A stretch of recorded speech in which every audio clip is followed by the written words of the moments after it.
तो जय हिंद दोस्तों। ये रात के 3 बजे का टाइम है।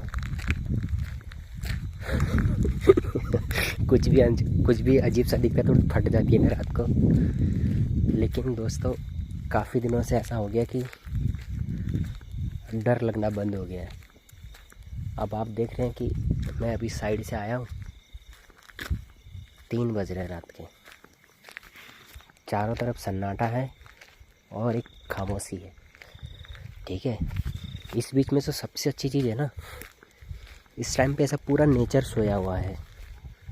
और वो जो नेचर के सोने की जो एक इस टाइम पे जो फील है ना, वो सीधी आसमान की तरफ। यानी कि अगर मैं अभी आसमान की तरफ देखूं तो जो आसमान में स्टार है ना, वो एक ऐसा फील करते हैं कि जो हम जैसे मूर्ख लोग हैं ना, जो हम लोग ये सोचते हैं कि मरने के बाद स्वर्ग है नर्क है, इस टाइम पे अगर मैं बाहर देखूं तो कुछ भी नहीं है। मतलब अपने को अगर मरने का होगा तो उस स्टार तक जाने का है मरने के बाद। तो अब आप खुद सोचिए कि ऐसा पॉसिबल हो सकता है कि बिना मशीनरी के, जबकि यहाँ से मतलब धरती के अंदर भी जब हम कुछ ऊपर किलोमीटर जाते हैं तो वहाँ पे भी हवा नहीं होती। स्पेस में खाली निर्यात बोलते हैं उसको, जहाँ हवा नहीं पाई जाती है। तो ऐसा खालीपन है पूरे उसमें। उसके बाद फिर ओजोन परत है, फिर ब्रह्मांड है। ब्रह्मांड में आपको पता है कि आपके पास अगर अपनी एनर्जी नहीं होगी तो आप पता नहीं कहाँ चले जाओगे, क्योंकि जितने भी स्टार है, जितने भी ब्रह्मांड में सब कुछ है, सबकी अपनी एक एनर्जी है और वो एनर्जी उनको ग्रहों को बांध के रखती है। तो एज अ ह्यूमन बीइंग जब इंसान मर जाता है तो उसके शरीर में क्या एनर्जी होती है, उसका शरीर यूज़लेस होता है। हम उसके शरीर को फेथ के हिसाब से जलाते हैं, दफनाते हैं, कवर करते हैं। बट रियलिटी में तो जो अभी हम जो जिंदा है, जो हम अभी बात कर सकते हैं या जो भी हम थिंकिंग कर सकते हैं, वही एक हमारी विजिबिलिटी है, या वही हमारा एक अध्यात्म है जो हमें एज अ ह्यूमन बीइंग एक सचेत भावना से जागने की बात करता है। अभी आप मेरे पीछे देख रहे हैं, कुछ भी नहीं है ना, ये फूल है। अभी आपको शायद दिखेगा कि नहीं दिखेगा, ये लाल कलर का फूल है। अभी थोड़ा ऐसा मुरझाया टाइप का भी है, लेकिन उसके पेड़ की पत्तियां सब नीचे की तरफ झुकी हुई है, यानी कि पूरा पेड़ अभी सो रहा है। हो सकता है कि उसकी अंदर की जो क्रिया है, यानी कि जो ज़मीन से खाना लेने की या पानी लेने की जो एक्टिविटी है, हो सकता है कि वो एक्टिव हो।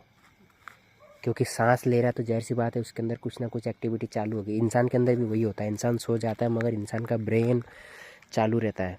क्योंकि रात को अक्सर इंसान खाना खा के सोता है, सुबह फिर उसको भूख लगती है, यानी कि रात भर उसकी बॉडी पूरी एक्टिविटीज काम करती है। अब मैं सोच रहा हूँ कि मैं हमेशा जब रात को सोने जाता हूँ इस टाइम पे, तो मेरे माइंड में हमेशा इस तरह की बातें आती है। अब या तो मैं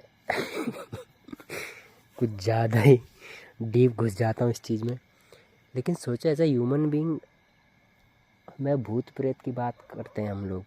तो अगर इंसान मर जाता है तो उसकी आत्मा का तो यहाँ कोई होना नहीं चाहिए ना, सब बाहर चले जाने चाहिए ना, बाहर चला जाना चाहिए, या उस आत्मा को किसी दूसरे शरीर में आ जाना चाहिए। पर ऐसे भटकने में यहाँ से ज़्यादा दूर नहीं है। मैंने आपको लास्ट टाइम भी दिखाई थी, वहाँ यहाँ से सीधा जाऊँगा तो 1 किलोमीटर के आसपास शमशान घाट है। वो हिंदुओं का है, मुसलमानों का सब कब्रिस्तान भी है। वो सामने मुसलमान लोग ज़्यादा है उस गांव में, तो वहाँ कब्रिस्तान भी मतलब है। बट इंसान सबसे ज़्यादा सिक्योर वहीं होता है ना, जहाँ ये सब चीज़ें होती है। शमशान घाट के पास बोलते लोग नहीं आते। तो मतलब क्या एनर्जी ह्यूमन बीइंग की सचेत भावना एनर्जी क्या होती है, मुझे कुछ समझ में नहीं आ रहा है। अगर मैं ऐसे आसमान की तरफ देखूं, ये देखो मेरे ऊपर एक तारा है, अगर मैं इसको ऐसे देखूं तो आज तक हज़ारों सालों से आज तक कोई भी उन स्टार तक नहीं जा पाया है। माना जाता है ना, कोई भी उस तक नहीं पहुंच सकता।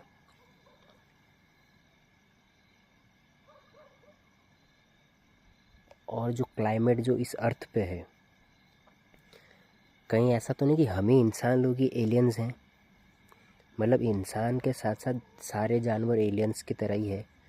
बट जो डेवलपमेंट इंसान ने हमने अपने अंदर की है, शायद दूसरे जानवर नहीं कर पा रहे वो। तो क्या हो सकता है? एज अ ह्यूमन बीइंग हम लोग एलियंस ही हैं क्या?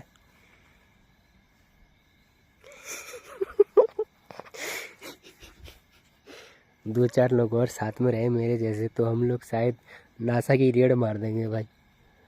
है, नासा के लोग भी इतना डीप नहीं सोचते होंगे जितना हम सोचते हैं। मुझे लगता है DRDO वालों को मेरी बहुत सख्त ज़रूरत है। जैन दोस्तों, गुड नाइट।